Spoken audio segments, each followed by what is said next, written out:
Estaba en Múnich y mi asistenta Paula estaba conmigo.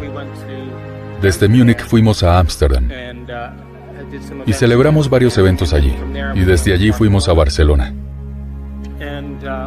Cuando estuve en España el año pasado, los españoles sufrían una crisis y se aferraban a esta información porque tenían que pensar de forma diferente para adaptarse a los retos de sus vidas. Me pidieron volver para hacer un curso avanzado, a hombros del último que hicimos en primavera. Nos pusimos en marcha, y había una mujer sentada a este lado, y ella... La reconocí porque la había visto en Nueva York. Había ido a Nueva York, a un evento que yo celebraba, y quería ir a España. Cuando salí me acompañó, y me dijo, oiga, una vez me curé del cáncer, con esfuerzo interior, y le dije que le escribiese a Paula la historia y que la leería, porque me encanta leerlas. Es información, por eso hago lo que hago. Y leí la historia y me puse a llorar, y la subí al escenario en España. Se levantó y dijo,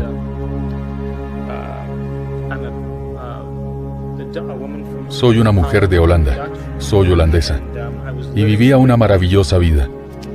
Y mi marido dijo, cielo, ahora vuelvo. Salgo a la tienda. Y se fue. Y llegó a lo alto de uno de los edificios más altos de Ámsterdam y se tiró. Se suicidó. Estaba tan destrozada y tan impactada por aquello que le marcó emocionalmente. No podía pensar más allá de cómo se sentía y estaba desesperada y muy enfadada con él, porque no había señales, simplemente lo hizo, como si le dijera, que te den. ¿Puedo decir eso en esta iglesia? Mi madre no lo aprobaría. Se quedó criando sola a sus hijos. Se lo pueden imaginar. Y esa experiencia fue tan devastadora para ella, que en poco tiempo empezó a emitir señales a los genes erróneos de formas erróneas. Y van a aprender sobre las hormonas del estrés y lo que hacen a largo plazo en el cuerpo. Y la rabia, la hostilidad, la frustración, era el elixir químico exacto que llegó al gen. De repente no podía salir de la cama. Le dolía todo el cuerpo. Y estuvo en la cama durante meses. No podía levantarse. Los médicos no sabían qué tenía, que no fuese neuritis. No podía caminar ni hacer nada, así que perdió su trabajo. Era terapeuta. Se quedó sin trabajo, no podía hacer nada, no podía vivir. Su madre estaba mal de dinero y tenía que criar a sus hijos, pero no podía levantarse de la cama. ¿Se lo imaginan? Su vida se arruina drásticamente. Empieza, llega, lee el libro y entonces empieza a meditar. Y al poco tiempo, es capaz de moverse un poco. Pero el problema es que de repente empieza a desarrollar heridas grandes en la boca, unas llagas enormes. De hecho, las tenía en todas las membranas mucosas, y no solo en la boca, también en la vagina, el ano y en todas las células escamosas, todas las células epiteliales del cuerpo. Y sufría mucho dolor, porque ese tejido es muy sensible. ¿Y saben lo que pasó después? Que seguía enfadada con su marido, seguía afectada por esa experiencia, desarrolló un cáncer esofágico. Y ahora, está tan concienciada que quiere hacer varios cambios. Contó su historia en Barcelona.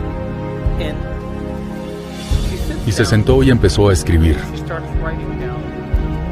todos los pensamientos que tenía. Cuando sentía rabia, se volvía consciente de sus pensamientos inconscientes. Observa las quejas, la culpa, la rabia, la tristeza, las acciones y las emociones. Y se vuelve consciente de esos estados de la mente y el cuerpo. Sigue observando cada día su antiguo yo y entregándolo a una mente superior.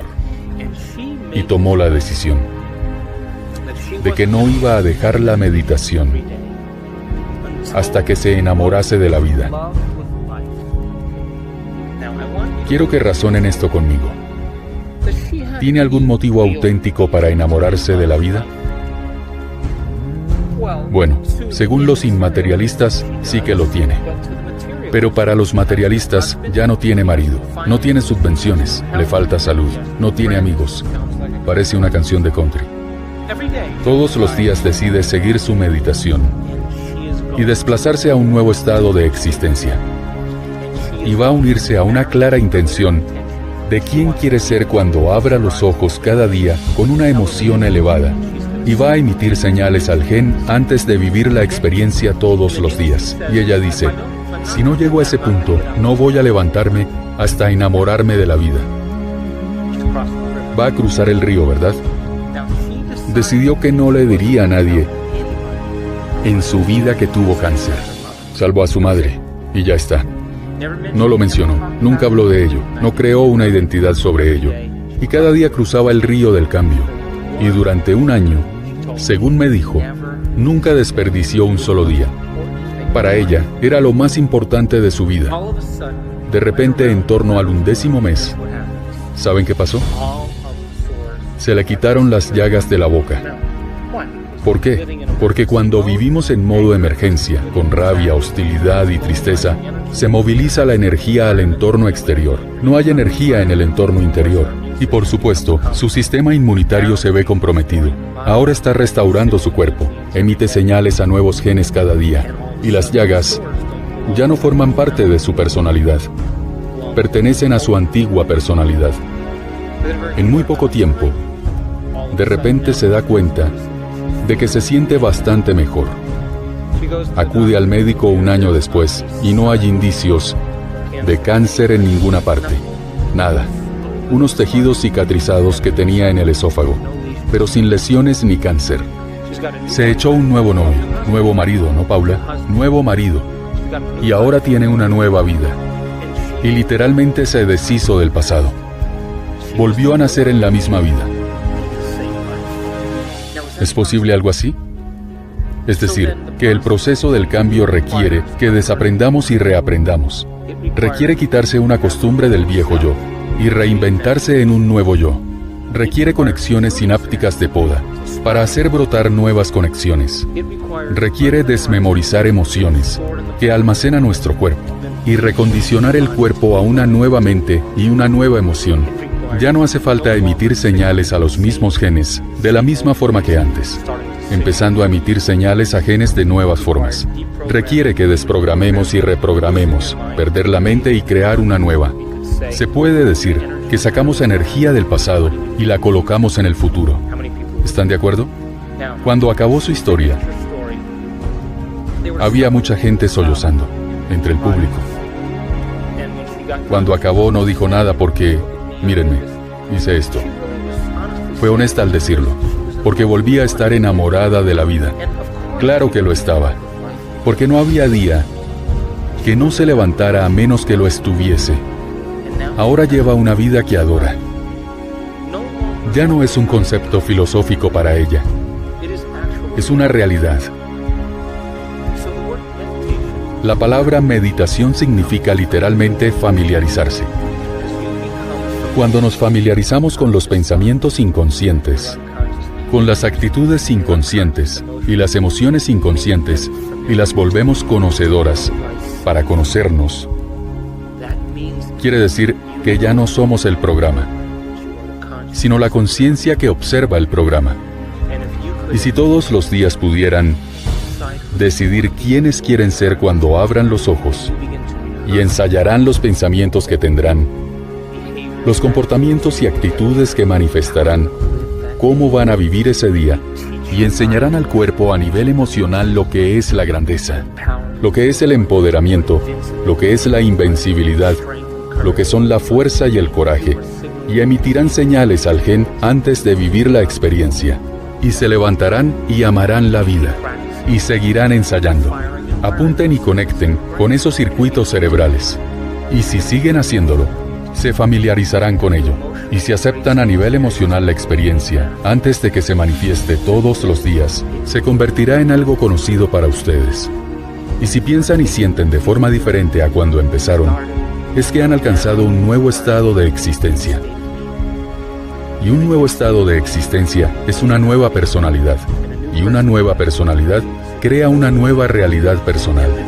Y la enfermedad, por cierto, deja de existir en esa nueva personalidad.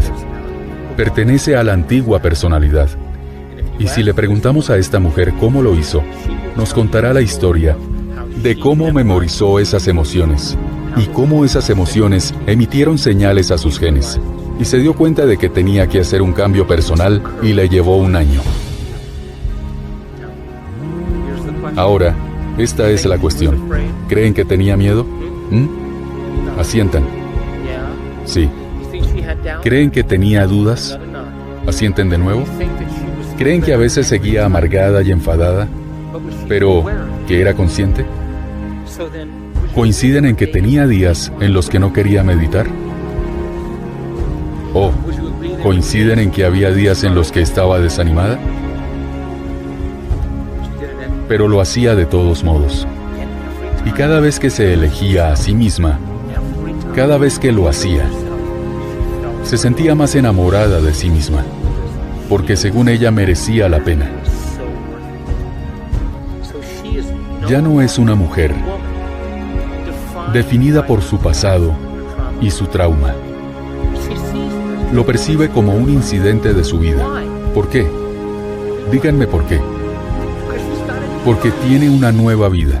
Ha renacido y ve a su yo antiguo como si fuese otra vida.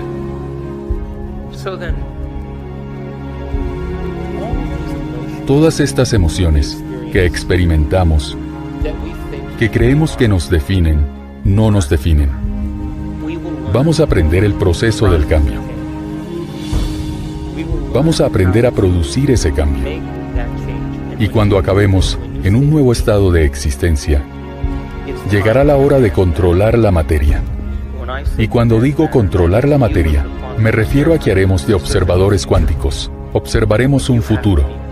Pero hay que ser grande, hay que expandirse y hay que sentirse divino. No podemos sentirnos limitados, ni como víctimas, ni inseguros. Eso no simula la divinidad. No forma parte de su conciencia ser así. Y la gente que lo hace, y hace creaciones desde su nuevo estado de existencia, vive la experiencia a veces el mismo día, antes de llegar a casa. Se muestra en su vida. Quien se ha curado de un cáncer, con solo estar ahí y hablar de él, debido a neuronas espejo. ¿Saben qué son? ¿Saben qué son las neuronas espejo? Modelan el comportamiento. Alimentamos a los niños y nos ponemos así. Queremos que modelen nuestro comportamiento. Las neuronas espejo son neuronas de modelaje. Imitan comportamientos. Si vemos que alguien baila salsa muy bien, nosotros la bailaremos mejor, ¿no? Si vemos a alguien jugar bien al tenis, nosotros jugaremos mejor, ¿no? Y si vemos a alguien levantarse y hablar sobre curarse del cáncer, ¿no aceptarán que para ustedes también es posible? ¿No hemos dicho eso? Voy a enseñarles imágenes de neuronas que se conectan y se desconectan. Les enseñaré lo que es usar el cerebro en un estado de creación, lo que supone en el cerebro y en el cuerpo vivir con estrés y vivir en supervivencia. Hablaremos del modelo de realidad cuántico. En fin, ver nuestra vida desde el mismo nivel mental todos los días. Nosotros como observadores cuánticos que causan infinitos campos de posibilidad, que chocan en los mismos patrones de información a los que llamamos vida. Y hablaremos a fondo sobre lo que significa el cambio. Y cuando toquemos los estados de existencia elegantes y nos sintamos profundamente empoderados y completos, surgirá una pequeña ironía, porque todas las cosas que pensábamos que queríamos, ya no las queremos, porque nos sentimos completos, y es imposible que en ese momento las queramos, y es cuando ocurre. Y va a ser un curso intensivo. Es la última vez que lo hago. Lo grabaremos. Será accesible para todos. Pero mi pasión y mi verdadero interés está en los cursos avanzados, los cursos progresivos y los avanzados. Vamos a estudiar la epigenética en el grupo avanzado. Hacemos encefalogramas a la gente, medimos su coherencia cardíaca, medimos la energía de la sala, medimos la energía que rodea al cuerpo, medimos los centros de energía del cuerpo y vemos que a veces la transformación sucede con una meditación y a veces es una mujer y a veces tiene más de 70 años. El caso es que la gente corriente hace cosas poco frecuentes. Cambiar es ser más grande que nuestro entorno, ser más grande que nuestro cuerpo y que el tiempo. Así que mi pregunta es, ¿podemos ser más grandes que el entorno en el presente? ¿Podemos ser más grandes que nuestro cuerpo? ¿Más grandes que el tiempo? Porque si podemos, cambiaremos. Así pues, la investigación muestra que cuando llegamos a un concepto o una idea y leemos un libro, vemos un documental, estudiamos algo y llegamos a un concepto o una idea en la que hay una palabra que no entendemos o un concepto complicado y no vamos a volver y entenderlo. ¿Saben que si seguimos leyendo tras eso, nuestra comprensión baja paulatinamente? Leemos 5 páginas y no sabemos lo que hemos leído. Nuestra conciencia está en el congelador con el Häagen-Dazs. El cerebro procesa la información, pero la conciencia está en otra parte. Eso es porque asumimos algo que no entendemos y seguimos adelante. Así que si seguimos presentes con esta información y construimos el modelo más completo posible y podemos empezar a integrarlo en las redes de neuronas que ya tenemos, cada vez que formamos el concepto y lo formamos un poco más, vamos a conectar esa información al cerebro para que cuando hay que aplicar toda la información filosófica, teórica e intelectual para vivir una experiencia, hay más intenciones detrás. Y la investigación muestra que si añadimos más sentido a lo que hacemos, obtenemos mejores resultados. Cogieron a un grupo de limpiadoras latinoamericanas de Texas y las observaron. Limpiaban hoteles y observaban a las limpiadoras dar la vuelta a colchones y arrastrar muebles y fregar el suelo, las bañeras, los retretes, pasan la aspiradora y las observaban. Las observaban y descubrieron que las limpiadoras en realidad excedían el requisito de actividad del director de sanidad. Hacían de más, pero tenían sobrepeso. Se sentaron, separaron a las limpiadoras en 2 categorías y dijeron a un grupo de ellas, esa actividad es buena para vosotras y hacéis más de lo requerido en Estados Unidos y quemáis calorías, es decir, quemáis más energía que la que coméis.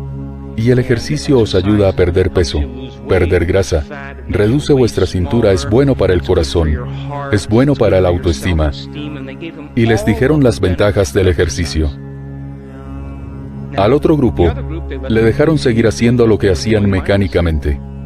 En un mes, las limpiadoras que entendieron que lo que hacían era perder peso, perdieron talla de cintura, perdieron grasa corporal, su ritmo cardíaco bajó 10 puntos y se sentían mejor, pero no cambiaron nada, simplemente fueron conscientes de lo que hacían. Así que si cuanto mejor entendemos lo que hacemos y cuanto más formamos este modelo cuando meditemos, no quedará nada que conjeturar. No quedará nada más que el dogma. No dejaremos nada para disuadirnos de ello. Y como decía, la ciencia es el lenguaje contemporáneo del misticismo. Usaremos un modelo científico simplificado. Cuando aceptamos el concepto o la idea, cuando llega el momento de cambiar y afrontar la meditación, sabremos exactamente lo que hacemos y por qué. Así que si el cerebro se organiza para reflejar todo lo que conocemos en la vida, el cerebro es un reflejo del entorno exterior. El cerebro es un artefacto de todo lo aprendido y experimentado en la vida. Si no estamos en un estado de creación todos los días, no coinciden en que si nos levantamos y hacemos lo mismo que el día anterior, hacemos trabajar el hardware antiguo del cerebro y pensamos de forma conocida. ¿Me entienden todos?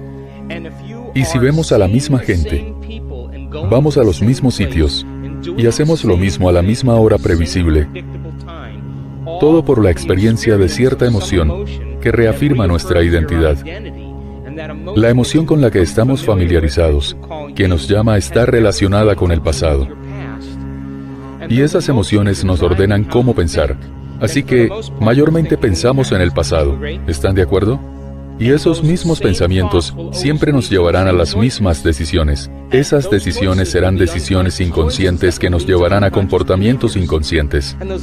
Y estos crearán las mismas experiencias por la recompensa emocional que reafirma la identidad y el sentimiento familiar, y nos lleva a los mismos pensamientos, y a eso lo llamamos personalidad.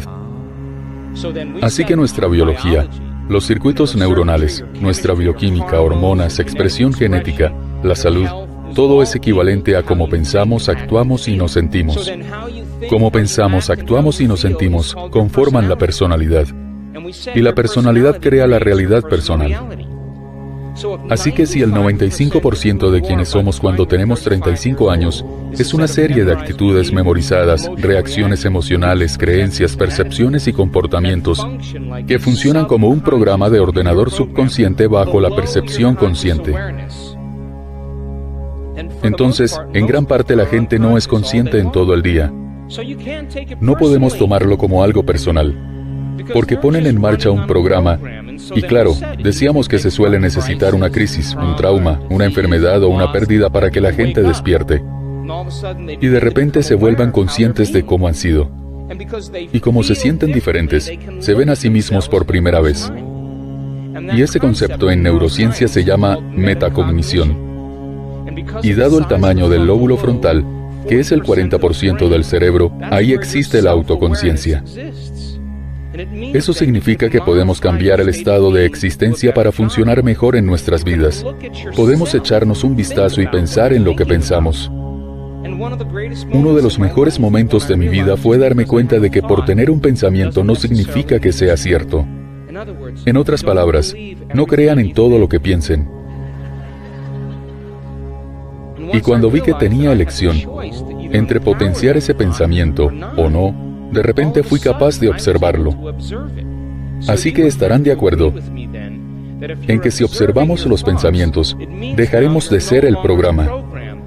Somos la conciencia, observamos el programa y empezamos a separarnos del estado de existencia automático e inconsciente. Coincidirán en que si cambiamos un hábito, sea porque queremos perder peso, dejar de fumar, dejar de comer chocolate o lo que sea, vamos a tener que ver qué cosas provocan que volvamos a una misma decisión. Y vamos a reflexionar, madre mía, sé que ese diablillo va a decir, adelante, empieza mañana, el chocolate es bueno, no pasa nada, todo el mundo lo come. Y hay que ser selectivo con los pensamientos que surgen. Y hay que superar ese pensamiento, ¿no creen? Porque ese pensamiento nos llevará a la misma decisión, ¿no? Así que hay que reflexionar quién no queremos ser. Y habrá que observar nuestros comportamientos. Y cuando observemos los comportamientos, tendremos que tomar una decisión con tanta voluntad que la amplitud de la decisión conlleve un nivel de energía que sea superior al de los programas integrados en el cerebro y la adicción emocional y la memoria del cuerpo. Y el cuerpo responde a una nueva mente, recibe una ráfaga de energía, y cuando la recibe le damos una muestra del futuro. Agarramos las riendas del caballo, tiramos de las riendas y decimos, aquí mando yo. Y el cuerpo, el animal, responde a la mente. Y hay que afrontar las emociones, los sentimientos que ves llegar, ya sean culpa, vergüenza o falta de autoestima que tan familiares son, y que no sabemos que nos sentimos así, pero forman parte de nosotros. Y hay que decidir entonces, ¿esta emoción estará en mi futuro? ¿Quiero llevarla hacia mi futuro? Porque mientras siga viviendo con ella, viviré en el pasado.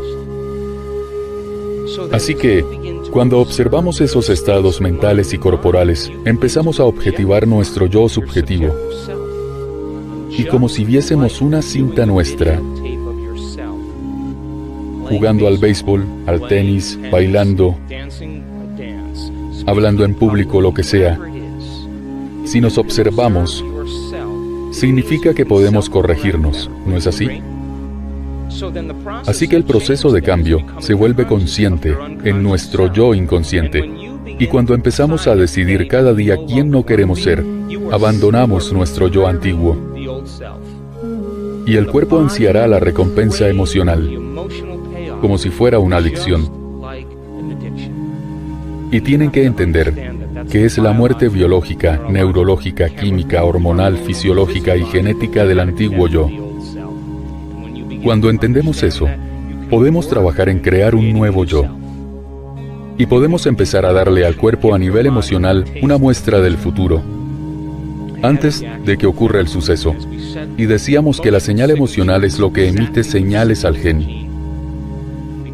Porque el cuerpo no conoce la diferencia entre la experiencia realmente vivida, que crea la emoción que fabricamos pensando. Para el cuerpo es lo mismo. Los materialistas dirían, no puedo dar gracias por mis riquezas porque no las tengo. Eso pasa porque creemos que la personalidad, de alguna forma, la crea la realidad personal. Es decir, el entorno controla cómo pensamos y nos sentimos. Ese es el modelo de realidad newtoniano. Pero el modelo de realidad cuántico es cómo pensamos y nos sentimos que afecta al entorno exterior. Cuando nos toca decidir qué pensamientos queremos conectar en el cerebro, y alcanzamos un nuevo estado de existencia, y de ese estado de existencia empezamos a planear nuestra actitud. En vez de obsesionarnos con las peores cosas que podrían ocurrirnos, empezamos a obsesionarnos con lo que va a pasar con nuestras riquezas, con la salud, la vitalidad, con la libertad, y planeamos nuestra actitud, y repetimos nuestras acciones, y el cerebro no conoce la diferencia entre una experiencia exterior e interior. Porque si estamos presentes con lo que hacemos, el pensamiento es la experiencia. ¿Me explico? El cerebro atrapa el pensamiento como experiencia por el tamaño del lóbulo frontal. Ese es el logro supremo del ser humano. Y desde ahí creamos. Y cuando especulamos posibilidades y las revisamos una y otra vez, el lóbulo frontal silencia los circuitos del cerebro que tiene que ver con el cotorreo. Es el líder de la sinfonía y calma las voces y los cotorreos de la mente y empieza a seleccionar al azar nuevas redes de neuronas, según lo aprendido a nivel intelectual y lo que hemos experimentado. Y cuando el lóbulo frontal elige redes de neuronas diferentes, crea una imagen, y esa imagen se llama intención. Y esa intención es la brújula hacia el futuro.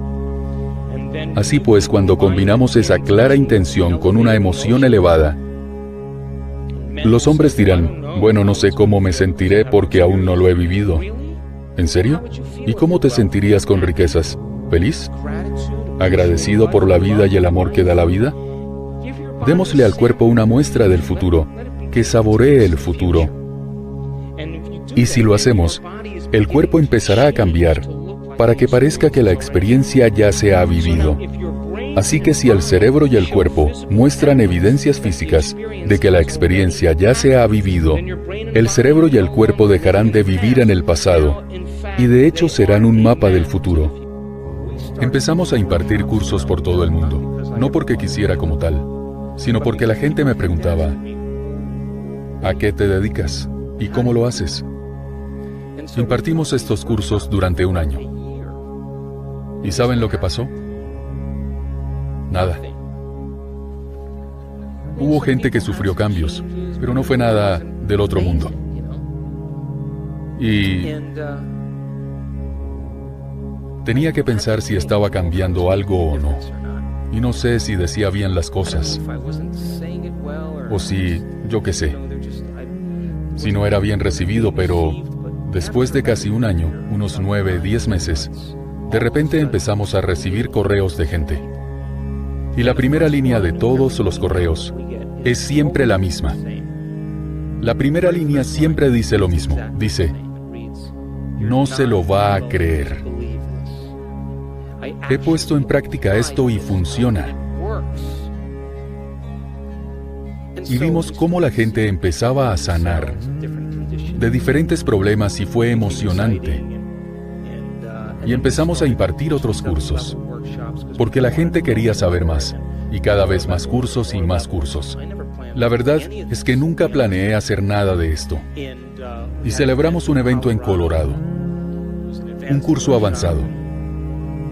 El personal me detuvo en el hotel y me preguntó si repartía éxtasis en los descansos.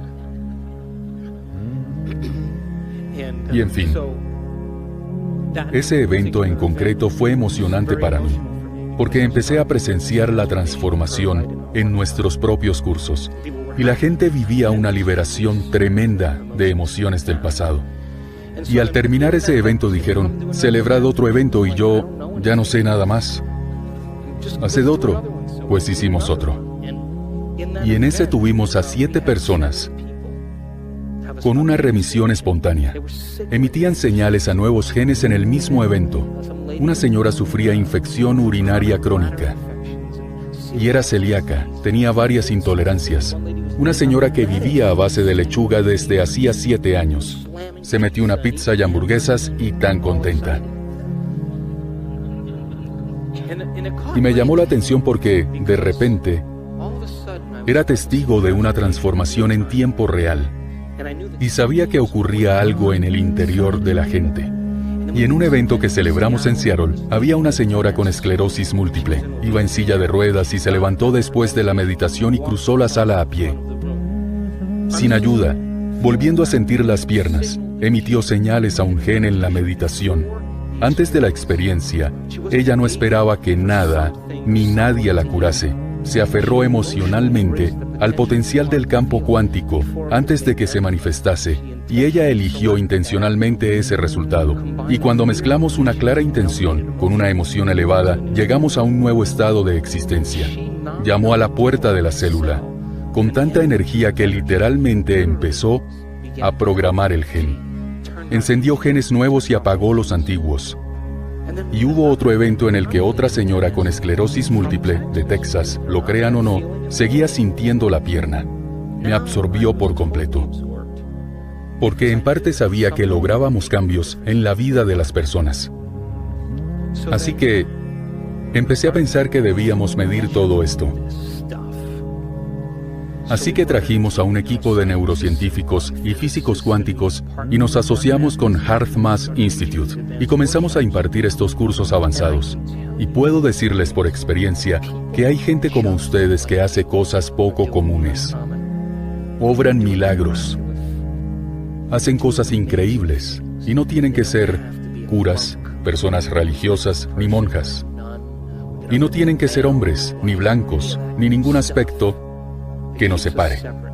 Comprenden que existe una inteligencia en su interior que les da la vida. Y esa misma inteligencia organiza todas esas funciones, ya saben. Que el corazón lata a más de 2 galones de sangre por minuto. Más de 100 galones de sangre en una hora. Más de 100,000 veces en un día. A través de miles de kilómetros de vasos sanguíneos. Y el sistema vascular supone un 3% del peso corporal. Y se pierden 25 millones de células por segundo. Y se fabrican otras 25 millones. ¿Han pensado en eso?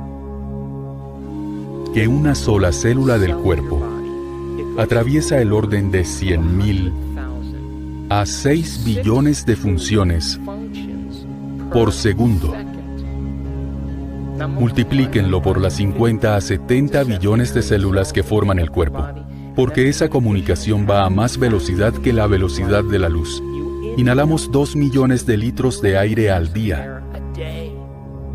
Y a los segundos, llega a todas las células de nuestro cuerpo. ¿Intentan llevar la cuenta de todo? Hay una inteligencia que nos da la vida. Y la pregunta es, ¿podemos sacar tiempo de nuestro ocupado día para simularlo? ¿Podemos desarrollar una relación con ello, interactuar con ello, mostrar lo que queremos, pero no como víctima, no como persona temerosa? Pues hay que ser divino. Y una vez empezado el proceso de hacer ese cambio, esa misma inteligencia que nos da la vida y organiza tantas funciones, es la misma inteligencia que crea supernovas en galaxias remotas, que hacen que los planetas giren alrededor del Sol, que hace que las flores crezcan. Es personal y universal. Está en nuestro interior y a nuestro alrededor. Así pues, si le pedimos a la inteligencia que descienda sobre nosotros, que fluya en nuestro interior y a nuestro alrededor, llamamos a la puerta de la posibilidad. Y así, aprendí tantas cosas midiendo la transformación de la gente el año pasado. Ahora sé sin duda que cuando analizamos la vida dentro de las emociones que hemos memorizado, que creemos que nos definen, la respuesta nunca aparecerá, porque las emociones son un registro del pasado, y en mayor medida, analizamos la caja del pasado. Y cuando estudié los cerebros que hacían eso, empeoraban. Les digo por experiencia que si usan el cerebro para cambiar el cerebro en sí, solo hará que lo empeoren. Lo he visto.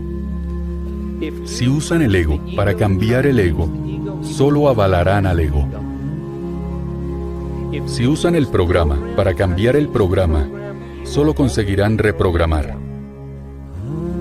Cuando usamos materia para cambiar materia, solo seremos más materia. Y solo cuando somos plenamente conscientes, y lo he visto en muchas ocasiones, es cuando dominamos el cambio cerebral, el cambio de la vida, el cambio del cuerpo, y creamos un futuro. Impartimos estos cursos porque quería ver si era cierto. Quería saber qué pasaba, y hemos tenido suerte de dar con gente con la enfermedad de Parkinson al principio del evento, y a los 4 días ya no lo tenía. No solo estaba en su mente, estaba en su cerebro.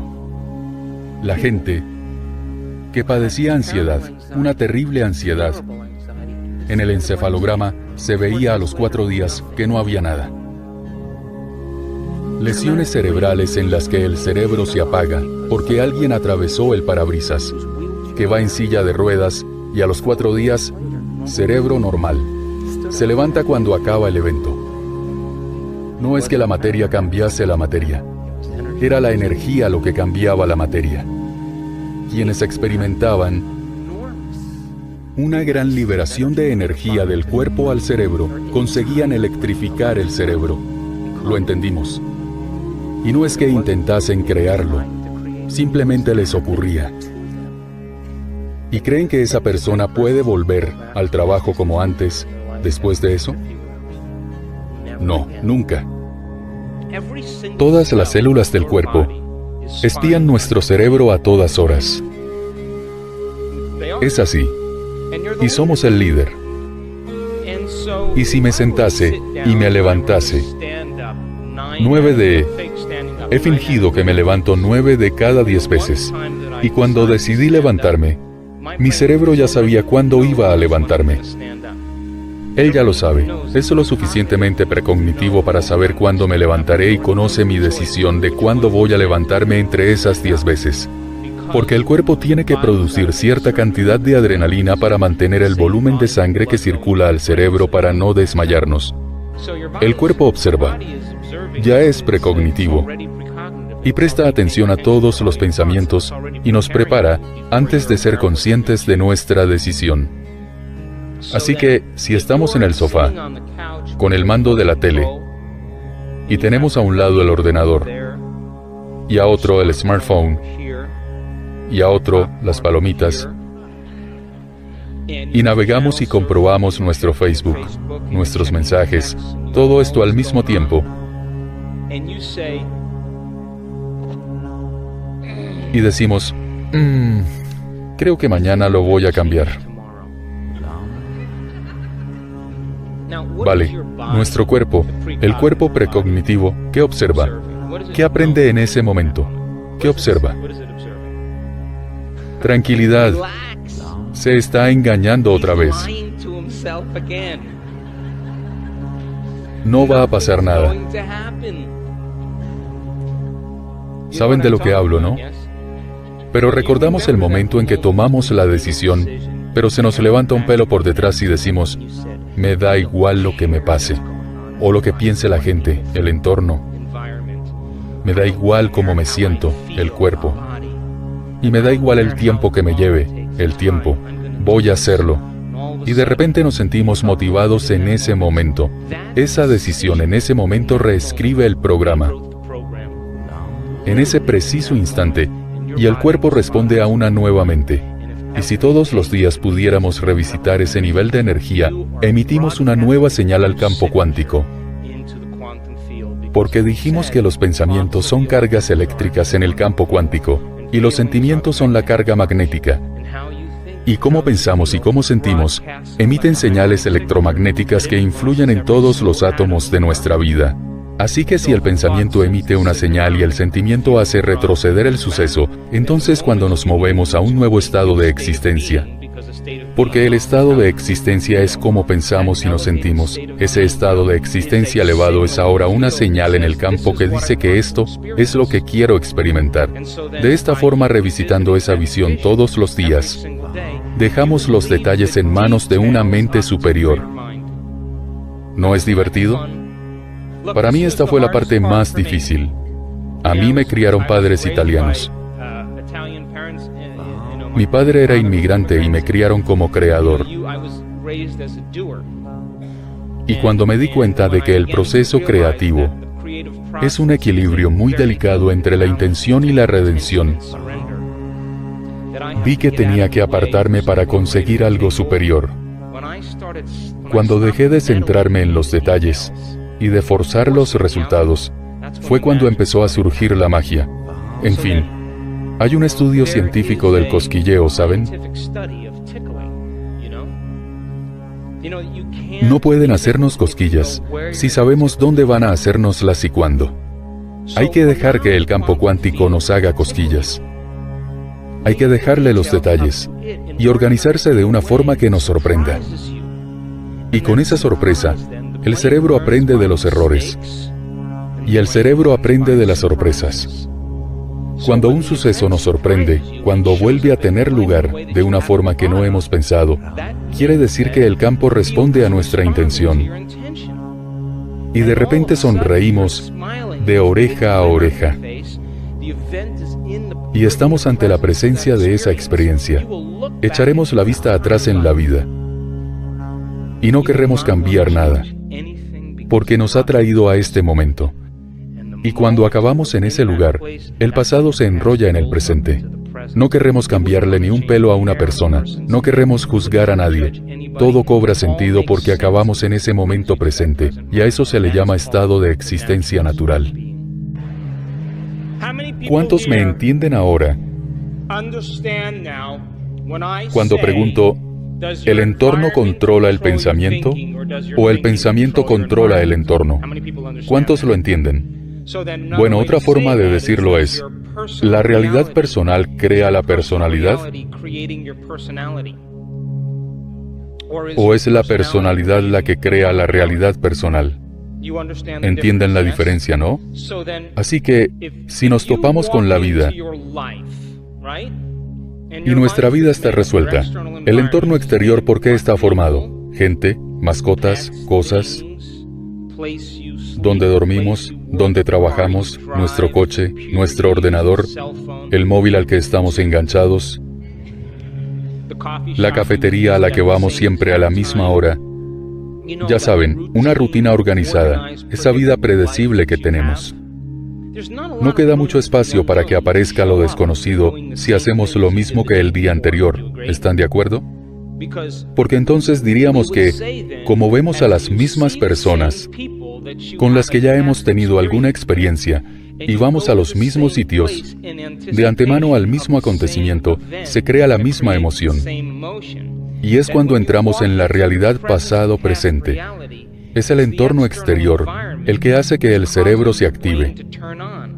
Cuando vemos a la misma gente y hacemos lo mismo al mismo tiempo, el entorno exterior activa circuitos cerebrales distintos para que pensemos igual a todo lo que conocemos.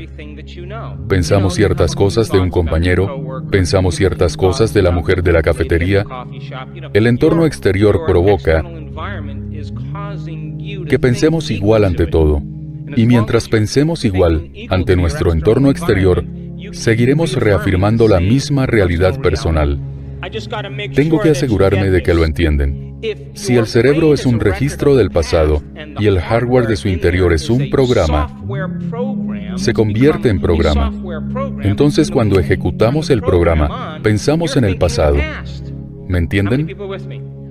Y como activamos los mismos circuitos conectados al pasado, no pensamos en formas nuevas de poder superar las condiciones del entorno. Nos frustramos, nos impacientamos, intentamos forzar los resultados. Nos volvemos competitivos, codiciosos, porque no sabemos cómo volvernos creativos.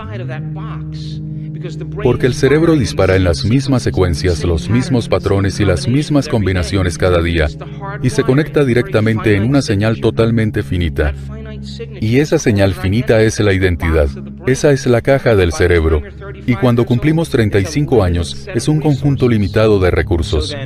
Así que, si no creamos, entonces, si no empezamos a visualizar la posibilidad, y no aprendemos y empezamos a especular nuevos resultados, no conseguiremos que el cerebro funcione de otras maneras, pero si aprendemos información, leemos sobre la grandeza, entendemos el modelo cuántico de realidad, nos miramos y le damos vueltas una y otra vez, añadimos nuevas redes de neuronas que se convierten en materia prima para que pensemos de otras formas. Y cuando pensamos de formas nuevas, empezamos a disparar y conectar nuevos circuitos. Y esos nuevos circuitos pasan a ser la plataforma de nuestra identidad, nuestro futuro.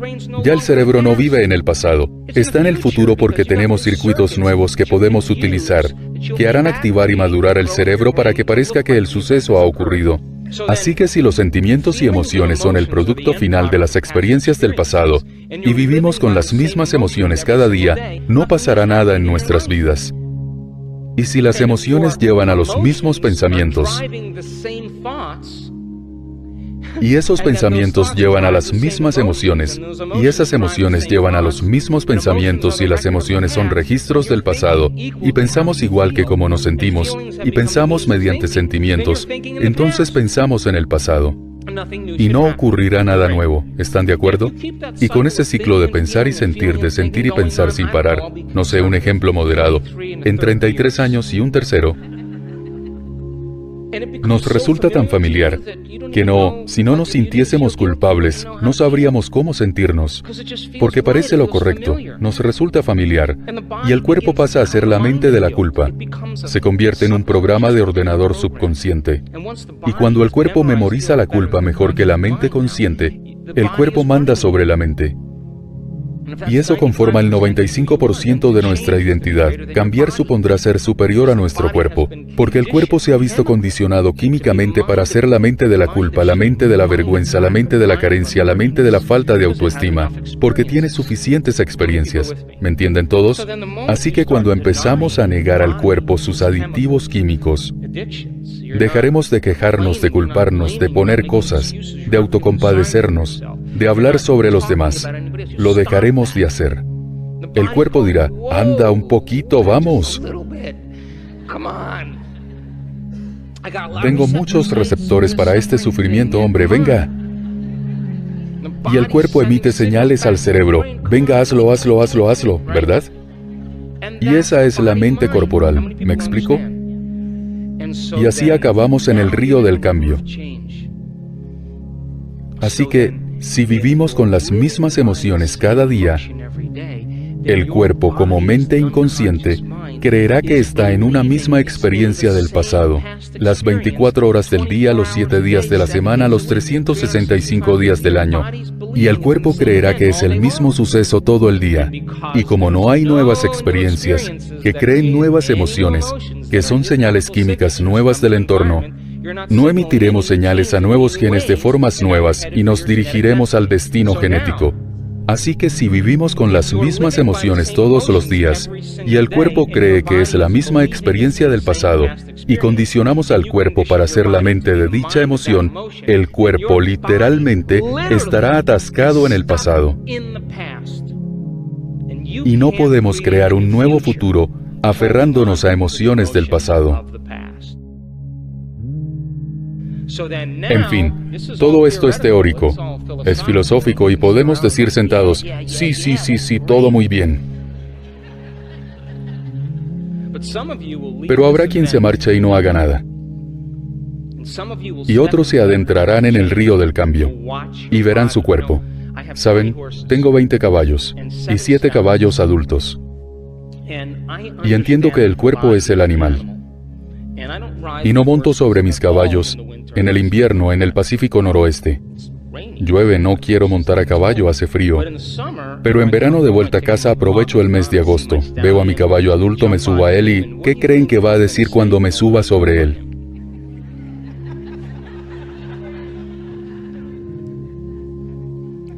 ¿Dónde has estado este último año? Tengo muchas cosas que hacer, estoy atendiendo mis asuntos. Hay unas yeguas muy guapas al otro lado de la finca. Puedo olerlas. Y es mi colega, ¿vale? Tiene un vínculo conmigo, es mi colega. Me subo. ¿Qué piensan que hace cuando me subo a él? Me empotra contra la valla del ruedo. Intenta hacer eso y es mi colega. Cuando me subo a él y veo que una oreja se le sube un poco y mira hacia esa dirección, me agarro a las riendas y tiro de ellas. Y hago que se esté quieto. Espero. Y de repente, pega un bufido y sé que he ganado. Doy otro paso y empieza otra vez y vuelvo a pararlo. Y lo reacondiciono a mi mente, y lo hago una y otra vez, hasta que tarde o temprano se rinde. Y cuando se rinde, el caballo y el jinete son uno. La mente y el cuerpo trabajan juntos. ¿Saben cuando llegamos al río del cambio y el cuerpo va a actuar como el caballo desenfrenado? Va a impacientarse, va a frustrarse, va a dudar. ¿Pero por qué? ¿Alguien nos ha hecho eso? ¿O simplemente dirigimos mal el cuerpo emocional? Es cosa nuestra, ¿no es así? Igual me dicen que es por su exmarido, por su jefe o quien sea. No. Son las reacciones emocionales que mantenemos bajo control para reafirmar el motivo por el que no hemos cambiado, porque creíamos en esa emoción más que en la posibilidad. Así que cuando un animal se pone a corcoviar y patear, y se impacienta, se frustra, cuando vemos que hace eso, lo relajamos y lo llevamos hacia el presente. Hacemos lo que hago yo con mi caballo. Reacondicionamos el cuerpo a una nueva mente. Y cuanto más lo hacemos, más confía éste en nosotros. Y cuando enfermamos, cuando estamos malos, o perdemos el equilibrio, podemos sentarnos con ese cuerpo y trabajará contigo en vez de contra ti. No les cuento esto como discurso motivador. Se lo cuento porque lo he visto en encefalogramas, y en uno tras otro, he visto a gente en un estado de frustración e impaciencia, y su cerebro emite un patrón de onda cerebral erróneo y se desequilibra, y de repente le dan la vuelta. Y el cerebro vuelve a estar organizado, es coherente, llega a estados diferentes, y se superan a sí mismos. Y les miro la cara, ¿y qué creen que hacen? Liberan su cuerpo, liberan su propio cuerpo de las cadenas del pasado. El cuerpo ya no vive atormentado, porque ya no cree que esté viviendo bajo las mismas condiciones del pasado. Y eso es la grandeza. Con esa gente es con la que quiero pasar el rato, porque son quienes aún creen en la posibilidad, incluso cuando su cuerpo se enfurece. Y no hay nadie entre el público que no tenga el nivel de compromiso para ponerlo en marcha. Y finalmente, cuando el cuerpo libera esa energía y nos liberamos del pasado, veremos posibilidades que nunca habíamos visto, porque ya no vemos nuestra vida por la ventana del pasado. Una de las cosas que aprendí sobre mí mismo en los últimos 10 años fue que el modelo cuántico de la realidad establece que los pensamientos influyen en la vida. ¿Estamos? Cuando dejé de creer en eso, cambié el concepto por una adicción emocional. ¿Se me oye? Como mi vida se puso de por medio, o surgieron problemas con el personal, estaban muy ocupados, muy cansados o lo que sea, cambio ese concepto por emociones que me mantienen en la mediocridad. ¿Están de acuerdo? Y de repente, cuando nos atascamos en esa emoción, no podemos ver la posibilidad. Díganme por qué. Como las emociones son el pasado, no pueden ver el futuro, porque a nivel emocional intentan ver el futuro a través de la ventana del pasado. A ver, a mí eso me pasa siempre. Si celebro un evento en algún sitio, estuve en Los Ángeles hace poco, y me preparo para un evento, con un público como este, o algo más numeroso. Preparo mi ordenador, me preparo para comenzar, y de repente llega una señorita por el pasillo así. ¿Por qué no vivo en Santa Fe, Nuevo México?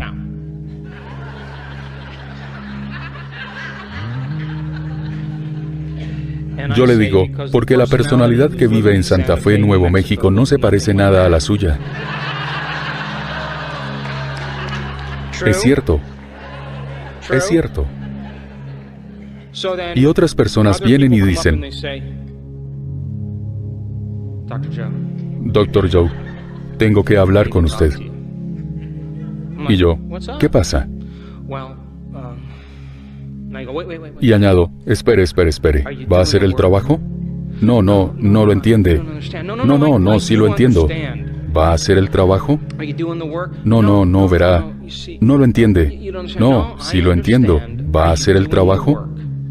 Y esta es la cuestión. Porque si nos quedamos atascados en las emociones de los problemas que afectan a nuestra vida en el entorno exterior y analizamos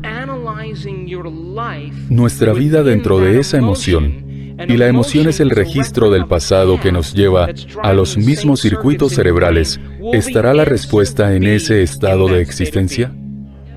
Entonces, si superamos a nuestro yo emocional, ¿coinciden en que de repente verán la respuesta a su propio problema? ¿Sí? Siempre digo, venga, demos una vuelta. Hagamos juntos el viaje, cruza el río conmigo, olvídenlo, sigan adelante. Tarde o temprano cruzarán el río, y será algo muy evidente. ¿Me entienden todos? ¿Cuántos nos pasamos el mayor tiempo de nuestra vida analizando nuestros problemas dentro de las emociones a las que reaccionamos en nuestras condiciones de vida? Llevamos a nuestro cerebro al desequilibrio, y de repente vemos que en el análisis es normal. Solo cuando superamos así la emoción podemos ver la posibilidad. Vivimos en dos estados mentales. ¿Vivimos en supervivencia o vivimos en creación? Vivir en supervivencia es vivir con estrés. El estrés significa que el cuerpo pierde la homeostasis. El estrés hace que el cuerpo pierda el equilibrio. La respuesta del estrés es lo que el cuerpo hace de forma innata para recuperar el equilibrio. ¿Me explico? Hay tres tipos de estrés. El estrés físico, de accidentes, heridas, traumatismos, caídas. El estrés químico, de bacterias, virus, niveles de azúcar en la sangre, metales pesados, hormonas, alimentos y resacas. Y también está el estrés emocional, ¿verdad? Atascos de tráfico, la conexión a Internet, segundas hipotecas, ser padre soltero, un 401k, Obamacare, en fin. Y ese tipo de cosas, ¿saben? Y todo esto desequilibra nuestro cuerpo. Pero hay un mecanismo innato para devolver el cuerpo a su sitio. Todos los organismos naturales toleran el estrés a corto plazo. Un ciervo en el bosque, al que persiguen una manada de coyotes, Cuando el ciervo huye de los coyotes, a los 15 minutos vuelve a su pastoreo. Estrés a corto plazo. Ahora, cuando el ciervo percibe una amenaza en el entorno exterior, se tiene que movilizar una cantidad enorme de energía para adaptarse a las condiciones del mundo exterior. Cuando el ciervo empieza a movilizar toda esta energía, libera sustancias químicas a través de las hormonas suprarrenales y se activa un sistema nervioso primitivo, llamado sistema nervioso de lucha o huida, también conocido como sistema nervioso simpático. ¿Me entienden?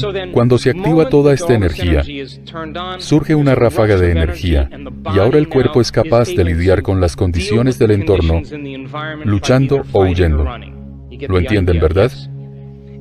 Todos los organismos cuentan con este mecanismo para que puedan sobrevivir bajo las condiciones de su entorno exterior. Pero los seres humanos somos un pelín únicos. Y somos únicos porque podemos empezar a pensar en nuestros problemas. Podemos empezar a pronosticar el peor de los casos. Podemos rememorar un recuerdo del pasado. Y podemos activar el estrés solo con el pensamiento. Y cuando activamos la respuesta del estrés y no la podemos desactivar, nos dirigimos a enfermar. Porque ningún organismo natural puede soportar los efectos de vivir en modo emergencia durante largos periodos de tiempo. ¿Me entienden todos? Así que si movilizamos toda esta energía frente a alguna amenaza del entorno exterior, tendremos energía limitada con la que funcionar. No tendremos energía para el entorno interior.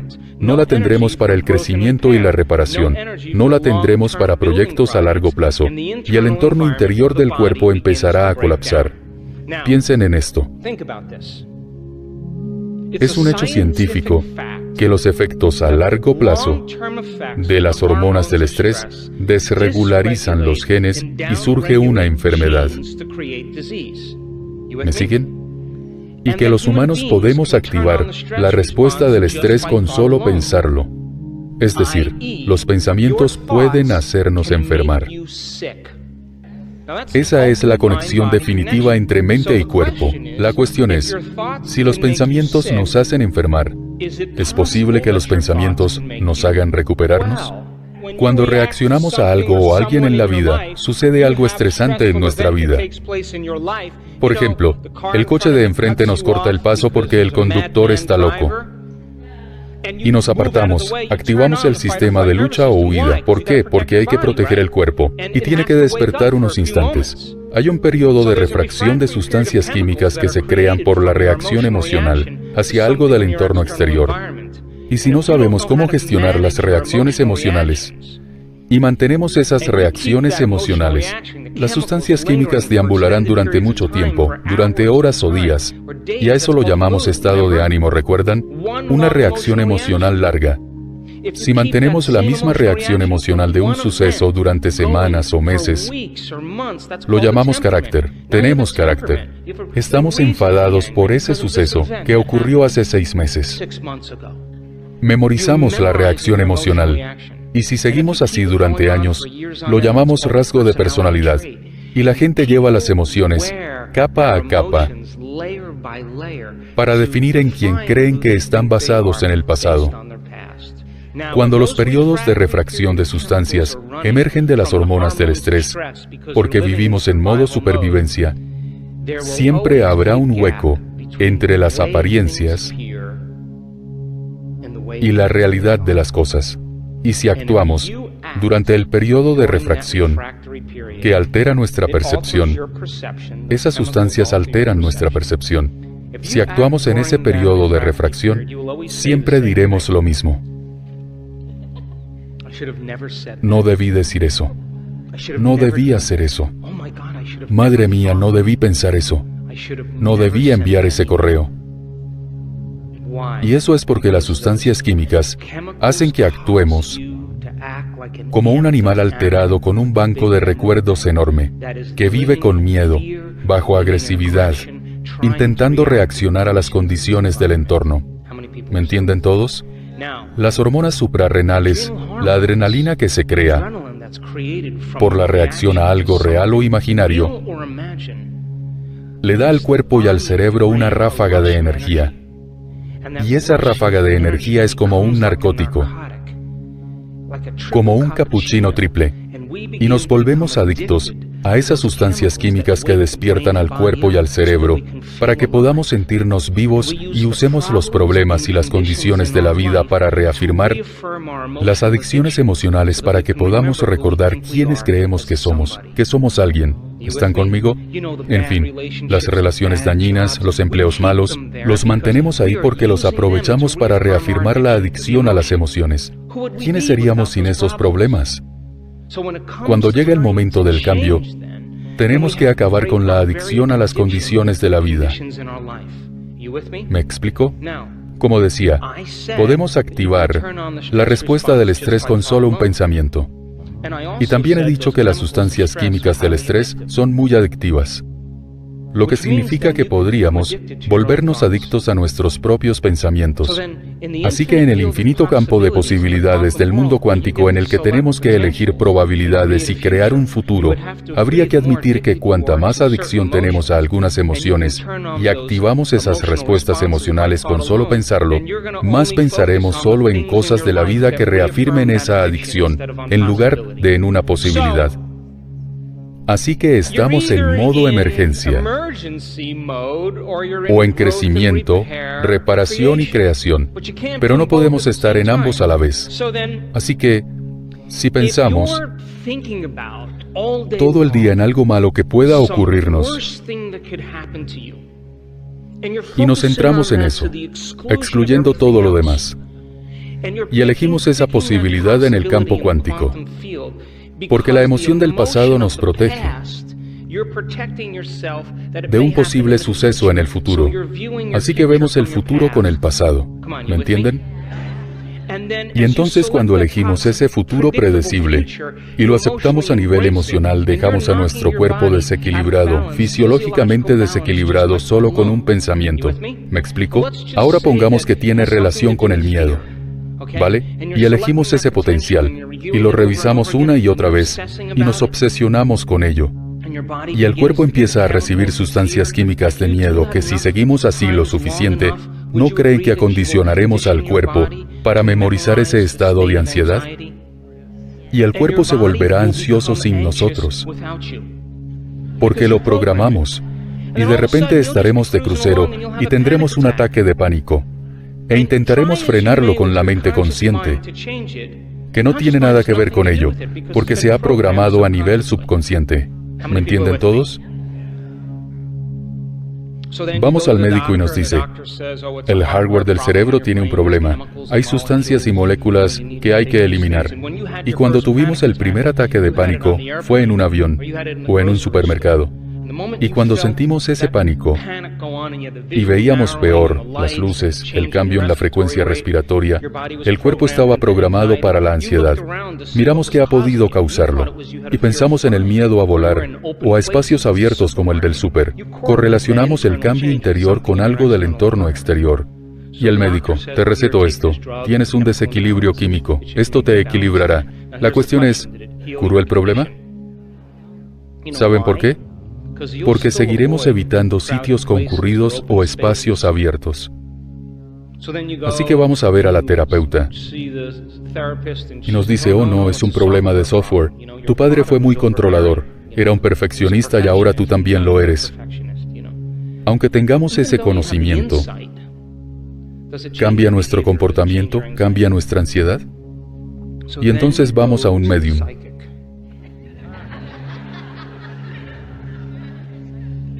Y el medium nos dice que fuimos un cristiano carismático en el 1500 y que nos quemaron en la hoguera de Carcassonne. Ahora que entendemos que somos un carismático cristiano y que el recuerdo está quemado en nuestra alma, ¿se cura nuestra ansiedad? Y entonces acudimos a un astrólogo. Y este dice que ¿dónde está Mercurio? No salgas de casa. En 3 meses acabará. Ahora que sabemos que es Mercurio en retroceso, ¿se cura nuestra ansiedad? ¿Coinciden en que un nuevo modelo debe crearse? ¿Sí? Así que, si seguimos revisitando un recuerdo pasado y centrándonos en Él, excluyendo a todo lo demás, una y otra vez, y creamos emociones de depresión, desesperanza, impotencia y tristeza, coincidirán en que si seguimos así, esclavizaremos al cuerpo en el pasado y lo condicionaremos a estar deprimido. Vamos, ¿están de acuerdo? Y le decimos al cuerpo, oye, levántanos, vamos. ¿Qué crees que dirá el cuerpo? Ahora soy la mente, y tú lo quisiste así, y no nos vamos a ninguna parte. Y si vemos un encefalograma de alguien que tiene ansiedad, es como el de alguien con depresión. La ansiedad se preocupa por el futuro, la depresión vive en el pasado y es lo mismo. Y la ansiedad suele incluir depresión porque intentan predecir el futuro según su pasado, nunca viven en el presente. ¿Me explico? Cuando vivimos en modo emergencia, tenemos que prestar atención al entorno exterior, ¿no lo creen? Porque hay que cuidar del cuerpo. Es una amenaza. Debemos sobrevivir.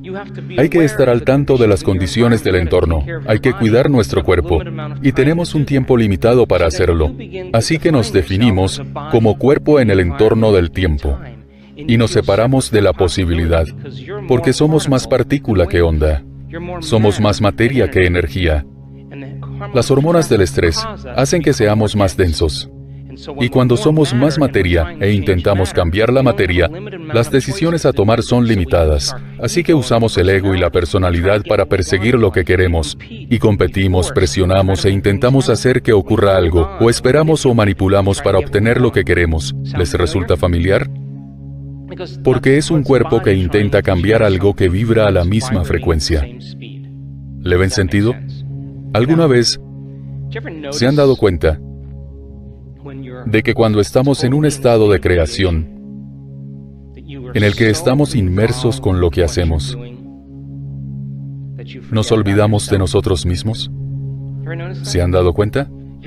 Vivimos tanto el momento presente, vivimos tanto lo que hacemos, que perdemos la noción del tiempo y el espacio, ¿no? Nos convertimos en nadie. Pasamos a ser nadie.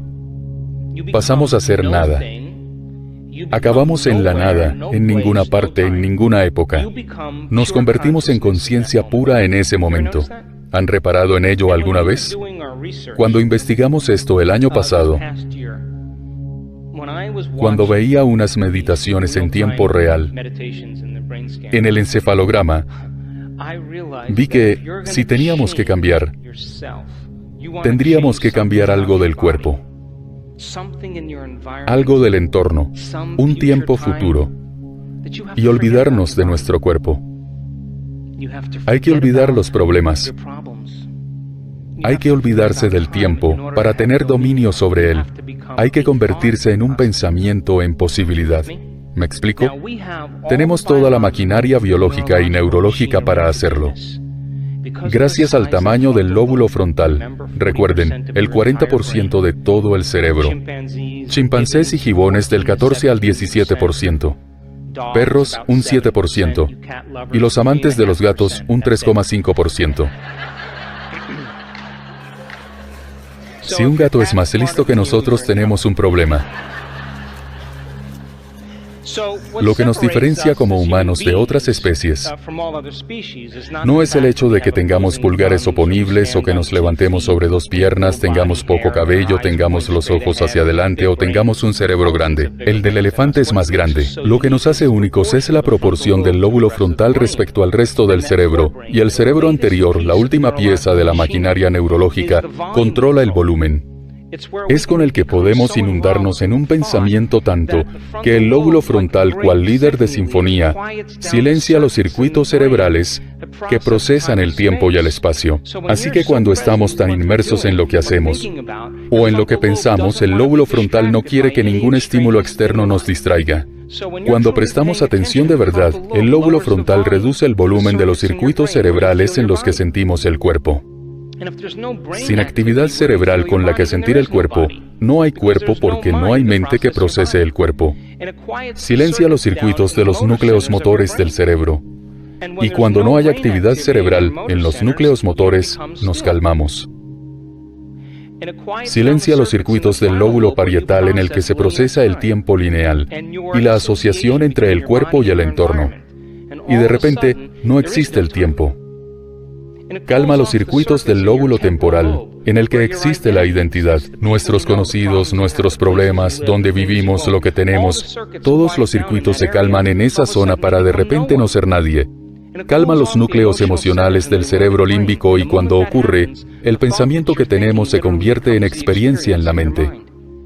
El cerebro atrapa el pensamiento como experiencia, porque en ese momento nos volvemos conciencia pura, y el cerebro lo atrapa o lo captura, y empieza a reconectar el cerebro porque la experiencia es tan auténtica como lo demás. ¿Me entienden todos? Esto lo hacen a todas horas. El cerebro se pone en pausa para crear. ¿Han visto alguna vez que conducen por la autopista, han recorrido 80 kilómetros y no han sentido su cuerpo? De hecho, ni siquiera vemos la carretera. Y perdemos la noción del tiempo. ¿Dónde estábamos? Bueno, la imagen de nuestro mundo interior se volvió más real que el mundo exterior, y ese es el estado que aprovechamos para crear. Pero en vez de centrarnos en nuestros problemas y pensar en ellos para reafirmar la emoción que los acompaña, vamos a centrarnos en la posibilidad. ¿Me entiende todo el mundo? Ya saben cómo hacerlo. Y cuando vivimos en ese estado de creación, y nos convertimos en nadie, en nada, en ninguna cosa, en la nada, en ninguna época. Ya no somos hombre, ni mujer, ni enfermera, ni abogado, ni madre, ni una persona enferma, ni nuestro pasado, ni nuestro rostro, nuestro armario, nuestro coche, nuestra casa. Ya no somos nada. Solo somos conciencia. Solo cuando somos pura conciencia es cuando atravesamos la puerta hacia el campo cuántico. No podemos atravesar la puerta al campo cuántico siendo alguien. Tenemos que cruzarla sin ser nadie. Tenemos que ir del egocentrismo al no ego. Y cuando investigamos, observaba y observaba, vi que cuando la gente se volvía en conciencia pura, tenían un completo dominio sobre su cerebro. Podían cambiar el cuerpo. Podían cambiar algo de sus vidas. Podían crear un futuro. Lo irónico es que, si queremos cambiar el cuerpo, hay que ir más allá del cuerpo. Para cambiar la identidad, hay que ir más allá de la identidad. Para cambiar un problema de nuestra vida, hay que ir más allá del pensamiento que equivale al entorno. Para querer cambiar y crear un futuro, hay que ir más allá del tiempo. Para crear algo de la nada, hay que llegar a la nada. ¿Me entienden?